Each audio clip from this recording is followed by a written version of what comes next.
Hello viewers, అందరూ ఎలా ఉన్నారు? నేను కూడా చాలా బాగున్నాను. ఈరోజు మా ఇంట్లో మా మమ్మీ స్టైల్లో నార్మల్ రైస్తో పలావ్ అండ్ మటన్ కర్రీ చేయబోతుంది. ముందుగా ఆనియన్స్ని, కొత్తిమీర, కరివేపాకు అండ్ టొమాటోస్ వీటన్నిటిని చాప్ చేసి మా మమ్మీకి ఇచ్చేసాను. మా మమ్మీ స్టవ్ ఆన్ చేసి ఆయిల్ వేసి అందులోనే బిర్యానీ స్పైసెస్ అలాగే ఆనియన్స్ని వేసి బాగా ఫ్రై చేసింది. ఆనియన్స్ కొంచెం కలర్ చేంజ్ అవ్వగానే అందులోకి కొంచెం టొమాటోస్ అండ్ పచ్చిమిర్చి కూడా యాడ్ చేసింది. ఇలా టొమాటోస్ కూడా బాగా మగ్గిపోయిన తర్వాత ఇందులోకి ముందుగా పట్టి ఉంచుకున్న అల్లం వెల్లుల్లి పేస్ట్ అండ్ ధనియా పౌడర్ కూడా యాడ్ చేసుకోండి. ఆ తర్వాత కొత్తిమీర అండ్ కరివేపాకును కూడా యాడ్ చేసుకుందాం. ఇలా యాడ్ చేసుకున్న తర్వాత ఇందులోకి ఎసురుకి సరిపడా వాటర్ పోసుకుందాం.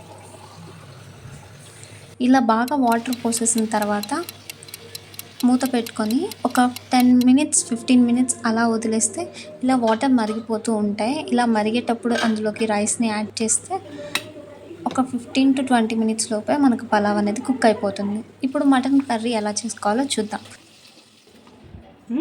స్టవ్ ఆన్ చేసుకొని ఒక గిన్నె తీసుకొని అందులో సరిపడా ఆయిల్ యాడ్ చేసుకొని అలాగే తాలింపు గింజలు, ఒక ఎండుమిర్చి కూడా యాడ్ చేసుకొని బాగా ఫ్రై చేసుకోవాలి. ఇందులోకి ఆనియన్స్, చాప్డ్ చిల్లీస్ అండ్ టొమాటోస్ని కూడా యాడ్ చేసుకొని బాగా ఫ్రై చేసుకోవాలి. ఇలా బాగా ఫ్రై చేసుకున్న తర్వాత అందులోకి కలిపి పెట్టుకున్న మటన్ని తీసుకొని యాడ్ చేసుకోవాలి. ఇలా మటన్ తీసి యాడ్ చేసుకున్న తర్వాత కొద్దిగా వాటర్ పోసుకొని కాసేపు అలానే కుక్ చేసుకోవాలి. ఇక్కడ నేను వాటర్ యాడ్ చేశాను. మటన్ అనేది మామూలు చికెన్ లాగా కాదు, చాలా టైం పడుతుంది కుక్ అవ్వడానికి.